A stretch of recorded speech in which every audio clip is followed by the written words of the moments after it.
The Cardigans and Loveful here on 1FM 91.3. Good times, greatest hits. Good morning. You're hanging out on the Brightside with Carol, Lavinia and Shehzad. Joined in the studio this morning by Singapore's very first happiness scientist, Sha-En. Yo, welcome back, Sha-En. Thank you. Yeah. Great to be back. Always such a burst of sunshine and joy when you enter the studio. It's yeah. like the studio just got brighter and happier the moment she steps in. Yeah, if you haven't met Sha-En, well, look at her glowing face on Facebook. Yeah, we're there, facebook.com/1FM 91.3. She is a #1 best-selling author, a 2-time TEDx speaker, and the founder of Happiness Scientists. And today we got a very special topic, growth mindset. Yes. Tell us, what is it all about? Well, growth mindset, as the term implies, is the belief that your brain is constantly growing and learning. Therefore, as human beings, every day we learn new things. That makes sense. Right? Makes sense. I always go like, I learned something new today. Yes. I'm today Yes. years old. What is the opposite of growth mindset? Well, I guess the opposite, so the other end of the spectrum, is the fixed mindset. And when your mind is fixed, you feel or you perceive that you are not able to do something. Maybe you've heard people around you say, like, I can't, it's impossible, I'm too old, or I'm too whatever, fill in the adjective, right? And that means that your mind is fixed in its way of thinking, believing that you've reached the limit of your capacity. Yeah. So we definitely want the growth mindset. It's a good thing. It's a good thing to have. Of course, if you pursue growth and you drive yourself to the ground, that isn't always great.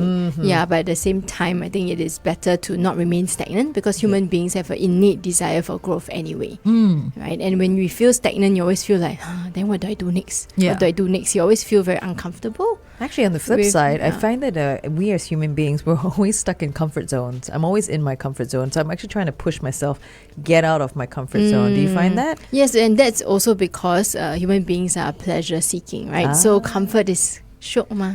So I'm in this very comfortable pair of jeans. I've worn it for years. Don't give me a new one to wear. Is that called the couch potato mindset?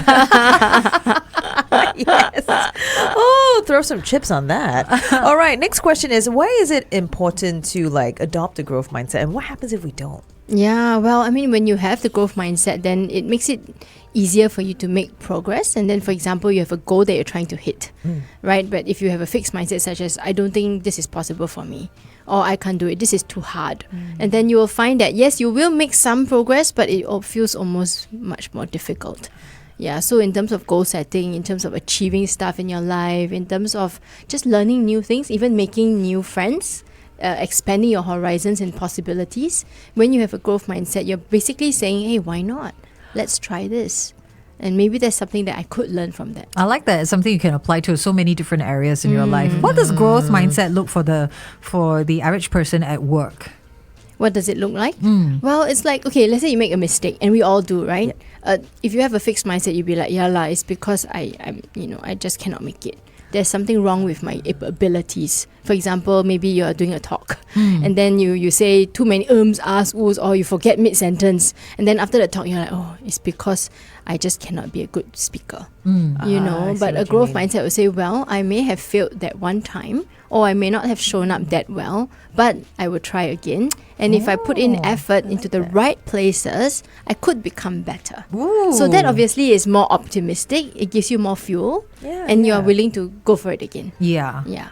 I like that. It's, because we are bound to make mistakes, right? But this actually tells us it's okay to make mistakes, have the courage to try again, and you will do better, right? I like that it's looking at potential rather than limitations. Yeah. Potential Very to good be more, point. to do more, to grow more. Very good point. Yes. I like that. Hey, join us on Facebook Live at facebook.com/1FM 91.3. We are chatting with Yeo Sha-En, Singapore's very first happiness scientist. Back with more of Sha-En in just a bit. 1FM 91.3. Hello, everybody! Hey, how are we on this Monday? First day back at school. One Alun is joining us. He says, sometimes I wish this growth mindset stays in the mind. It doesn't apply to the body physically. Actually, Alun, Oh gosh. that's exactly what I thought about the growth mindset. I'm like, I don't want growth mindset in my body or my waist. I want growth mindset in my Growth head. body said no. Yeah, that's a no. That's hilarious. Well, thank you for that comment. And remember, always chime on in, share your questions that you might want to ask Sha-En. Can I just ask, is there like a age limit? Like, is it too young to start with our children and like encouraging them to have this kind of growth absolutely mindset? not. I do a lot of work with schools, and I'm Okay. working with the teachers on how to inculcate the growth mindset with students. And the reason for that is that many teachers do notice that children have a fear of failure. Fear of making mistakes, fear of appearing wrong, almost to the point of perfectionism, right? So just now Carol asked, like, what if we just keep pursuing? We might get into a too perfectionistic state also if we just think, I need to make it perfect. So in a way, growth mindset helps to mitigate some of these challenges that students face. How can we bring that about, to encourage that kind of growth mindset for the kids? And is it different from adults in encouraging it? Well, I suppose in terms of brain maturity, definitely. So I guess when we speak to children, then we want to use simple words and simple sentences. So one of the concepts in growth mindset is the power of yet. Oh, I'm not sure if you've heard it. Yeah. Yeah, but for example, a child say, well, I can't do math. Yet. Yeah. Not yet. Well, not at this moment. Again, the implication that whatever you don't know now is temporary. Okay. Right? There's the pathway in your brain has not been created yet, and therefore it can be created if we direct some attention, energy, and effort to it. Okay. I like that. So it's Yet. hopeful, right, for a child to hear that. So what are some Yeah. questions that they can ask themselves to kind of challenge themselves? Great question. Yeah. So for example, when they say I don't know, well, we can just flip it around and say, well, what do you know? Oh, okay. Right? I say I can't do this, then what have you tried? Because we really want to elicit from them what they already know. Sometimes in that state where they are feeling stuck, they will feel like they don't know anything. But that's not true. We all know that they probably have some knowledge. And our role with the questions is to try to pull out that knowledge from them. Yeah. I'm guilty of that. My kid goes like, I don't know. And I just say, why you don't know? So I should go, what do you know? That's a very good one. I like that. Yeah. Or what have you managed to achieve so far? So just because they get stuck here doesn't mean they haven't achieved anything prior to that, right? And these are questions even we can ask ourselves as adults. Yeah. Right, because when we get stuck, for example, we bombed on a work assignment, and we're like, oh gosh, it's the end of the world. I'm not going to get another project. Boss not going to trust me anymore. But let's look back and say, hey, what have you achieved so far? What have been your strengths? Or you can also say, what have I learned from this? Okay. But that's kind of tough when your environment is also very harsh. Let's say, you tell yourself all this positivity, I can try again. But then sometimes your environment is not supportive of that. Yeah. And then that's where I do feel that that also limits your ability to think big. Yes, definitely. I mean, obviously, there will be exponential growth if you practice it and you have a supportive environment. Now, if you happen to be in an environment that's not supportive, I would say, you have to find...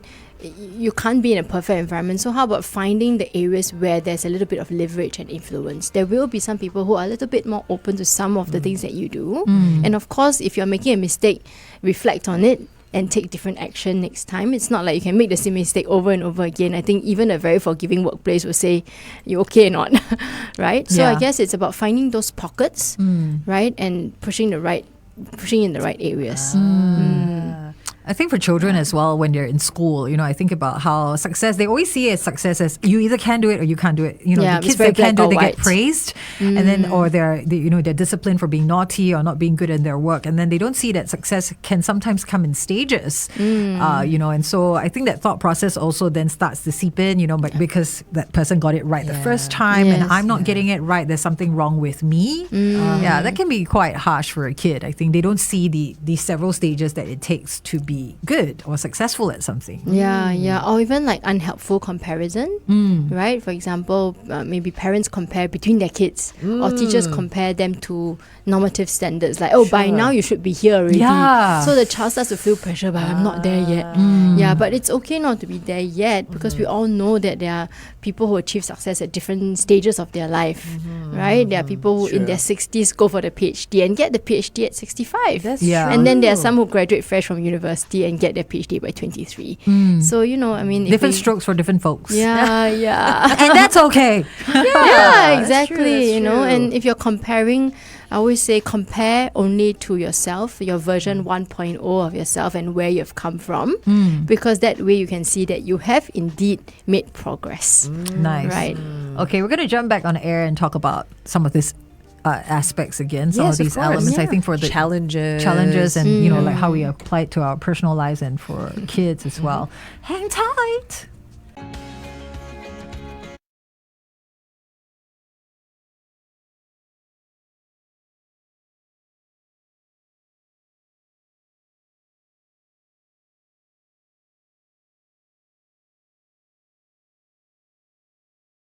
Where's the there? It could be I have 360 to be very degrees. specific in my instructions. It's like it's in the first drawer. If you look in the middle, like in the middle of the middle part of the drawer, and then he still can't find it. He still can't. And find then it. you go over and it magically appears, right? Yeah, He so I hasn't think I found should- it yet. I should have that song. I should play it. Yeah, I should play that song every time he's trying to find something. Yeah.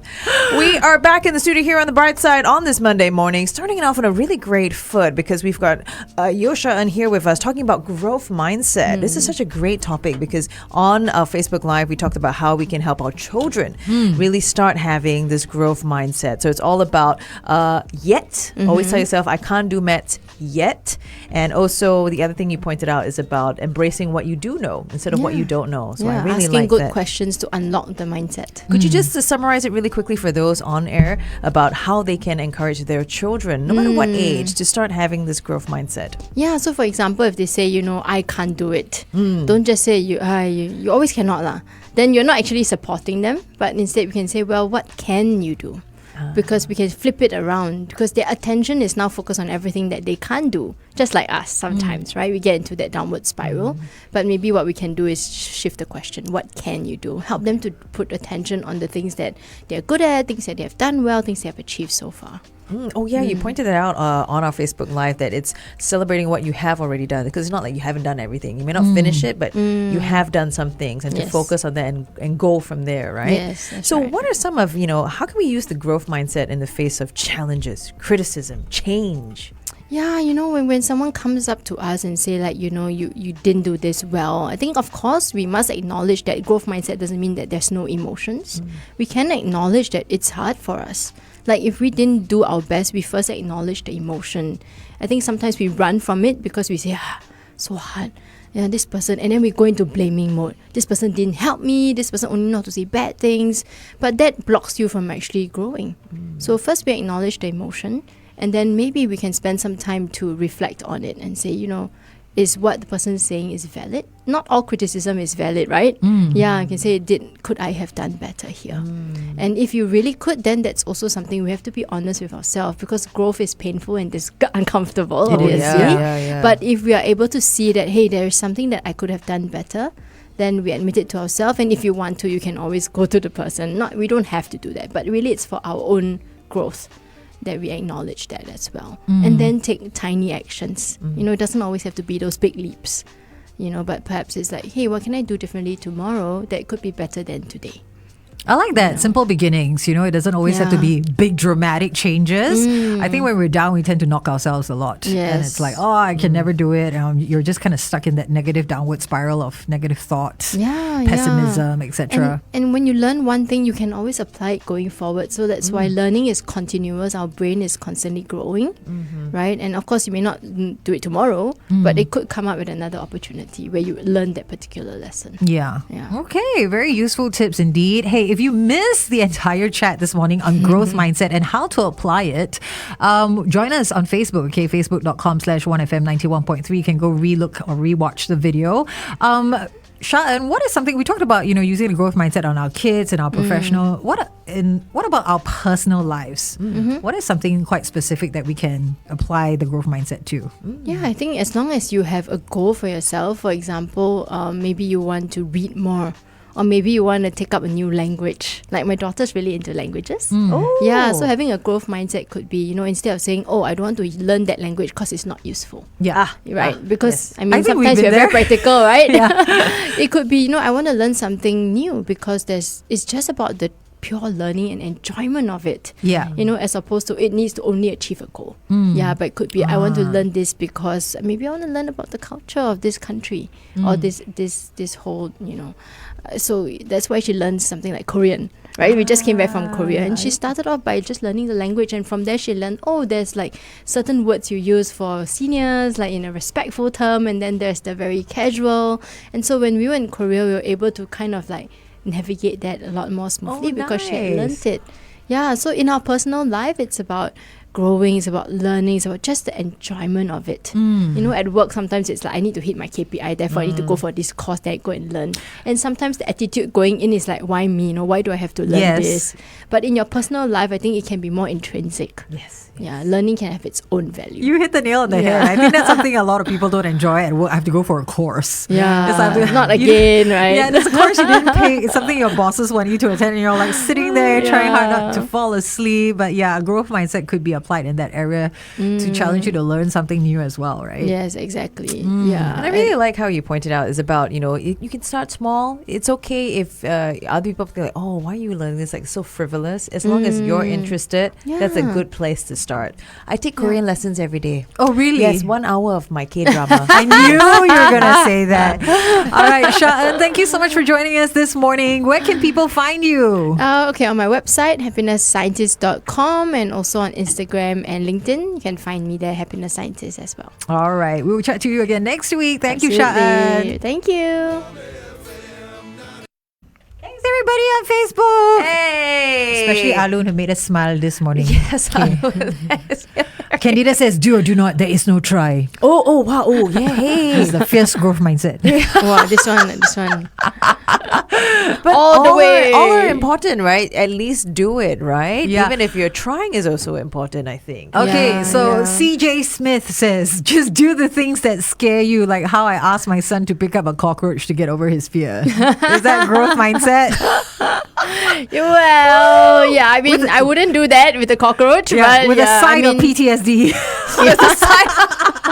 I mean, yes, right? If you have the growth mindset, you'll likely try new things. And as you try new things, then you realize, hey, there are some things that actually I could do that I didn't believe I could. Yeah. Right? And sometimes you do need a bit of leap of faith, right? But I mean, for me, cockroaches are like, sorry. I'll wait till like my twilight years to like Hey, grow I've in done that, area. you know, because like a cockroach was, you know, walking across my path, and I was like, I can't let that guy go, right? That guy's gonna breed, and like, so I didn't I have can't any. let that guy So go. I had nothing on me, and I used my hand and I went for Oh it. my god. Yeah, I was just like, Lavinia. oh, here we go, bop. But I mean, there's always soap. You soap know what and I use? water. I use a big bottle with a big circumference, and I just trap the fella. Oh, Yeah, you see, like a bowl or no, but I couldn't something. find one near me. So anyway, I did grow that day. Okay, like well you said, done. the side of PTSD. Come, I give you. Yes, well done. Well done. Good job. All Yeah, right. yeah. But yeah, definitely trying new things is part of it. All right. Thanks everyone for chiming in this morning. Sha-En will speak to you again soon. All okay? right. Take care. you. Greatest hits. 1FM 91.